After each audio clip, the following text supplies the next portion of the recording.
gentleman came to me and he wanted to speak to me, and I didn't know what it was about.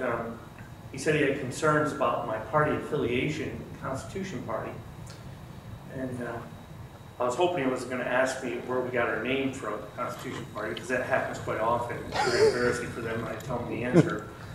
But he said, Jeff, you know what, I've read the Constitution Party website, and I talked it over with my wife, and we have one difficulty with the platform of the party. And I said, well, what's that? And he said, well, it's all this God stuff in there all the time. It's God this and God that, and you know, it's just going to turn off people if you talk about God all the time.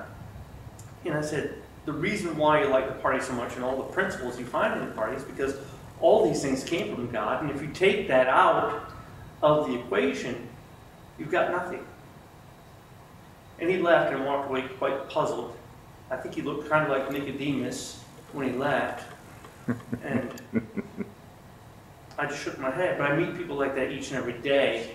They don't understand the importance of God in our life. This is the current worldview we're going through right now, where nobody wants to acknowledge God at all. And they fear if they do that they'll be ostracized for it, or put to shame, or whatever. And I think that this is the wrong approach in everything we do in life. Not just politics, but everything. We've got to put God center. That's got to be the worldview from now on. You got to live the life. You got to walk the walk. You got to be a living sacrifice. And there's this burning question in each of our minds each and every day that's in the background we don't talk about, but it's there each and every day. And even children know the answer to this particular question. And that question is, who made you? And in the shorter catechism for children will say, God made me. And that's what we should say as adults too, that God made me. We didn't come from this little puddle of mud and evolve into who we are today by a series of chance occurrences, a series of unfortunate events.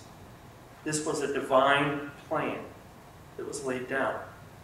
Because in the beginning was the Word was with God, the Word was God. In the beginning, Jesus was with God. Before we were formed in the womb, God knew us. 2 Timothy 3:16, all Scripture is God-breathed. It's all true. How else do you explain it? How do you explain the DNA in man, the message? Who was the messenger? It's just not a coincidence. When we die, we go somewhere. We face judgment. We don't just disappear. And people don't want to think about any of these things because it's inconvenient. It's too challenging. It's too big. But it's real. And there's those that will choose not to believe, you know, the ones Romans says, from Romans 1:20-22, for since the creation of the world, his invisible attributes are clearly seen, the creation being understood by the things that are made, even his eternal power and Godhead, so that they are without excuse. Because although they knew God, they did not glorify him as God, nor were thankful, but became futile, and their thoughts and their foolish hearts were darkened. Professing to be wise, they became fools. Our chief end is to enjoy God and glorify him forever. Love the Lord your God with all your heart, all your soul, and all your mind, all your strength. Why should any of this matter to a local government official? Well, Romans 13 tells us that authority comes from God. It also tells us that the authorities that exist come from God. And we need to realize that. We're given these gifts. Even Solomon realized this. In a dream that he had, he asked God for wisdom. And God answered him in this dream.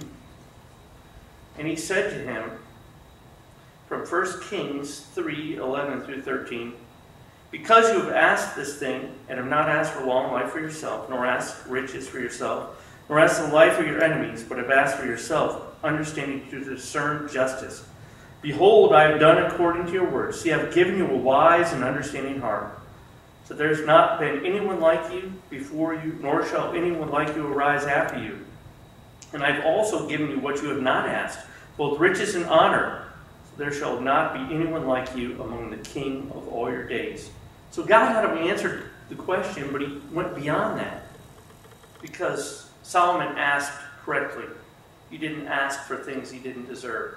He didn't ask for worldly things. He asked for the gift of wise leadership. And we can do that ourselves in our lives. We can ask for the gift of wise leadership. But with that gift that you get comes responsibilities. God told him in verse 14, so if you walk in my ways to keep my statutes and my commandments, as your father David walked, then I will lengthen your days. Well, Solomon didn't quite follow what God wanted him to do. Because God appeared a second time, 1 Kings 9, 3-9, and warns him again. Follow my statutes. Follow my ways. I've given you a great thing. You've got responsibilities.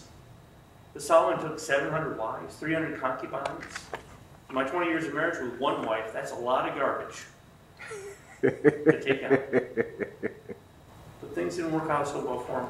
He turned his heart from God. God raised an enemy in Hadad and took his power away. And these things we see happening every day with local officials, don't we? They don't follow the responsibility that God has given them, and their power is taken away. What we can learn from this is that God gives authority. You follow his rules, you will be removed. It's serious because God is just. He's merciful, but he's just. A local politician will take an oath. An oath is a promise before God. People don't take that seriously. But you sit there and you make this oath, and God is watching you when you make that oath. And you are promising to follow the Constitution, not only of the state, but you are promising to follow the Constitution of the United States, which is codified natural law that was handed down from God. And James 5:12 tells you that let your yes be your yes, your no be your no, lest you be judged. Again, serious stuff. Our founding fathers saw the duties of officials as critical as church leaders, and they placed them on similar claims. The church leaders were the ministers of the Spirit, and the civil leaders were the ministers of the sword. Sword. And they were meant to be ministers of good. And all these walls were built. The self-government, family government, the church government, and the civil law. All divided, but all with their own realm. And each respected the other one. These walls have been broken down today by our court systems and by changing worldviews. And it's important we get back to these critical founding principles. Mm-hmm. And we also need to find leaders that meet the qualifications of church leaders. Like in 1 Timothy 3:18, it's laid out very well. You want to have people who are reverent, not double-tongued, not given to much wine, not greedy for money, holding the mystery of the faith with a pure conscience. And they should be tested to be found blameless. Their wives should be reverent, not slanderers, temperate, faithful in all things. Husband of one wife, ruling their children and their house as well. Just think of all the politicians whose children's lives are a mess because they're not paying attention to the family. Not paying attention to the things that really matter. Or in Titus, we see the same requirements for elders. Making sure they're not idle talkers or deceivers. All these things are very, very important. Faithful children. Not quick-tempered. Not violent. Hospitable. A lover of what is good. Self-controlled. Holding fast the word. Imagine if our leaders were like this today. Now, nobody's perfect. All have sinned and come short of the glory of God, Romans 3:23. No one is righteous, no, not one. We're going to make mistakes. But the thing about the church family is we are willing to repent. We are willing to be held accountable. We are willing to create circles of accountability.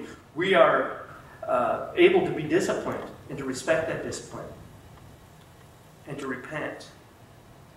And as fellow Christians, we are willing to forgive them. In other words, don't be a Ralph Reed when you're a politician.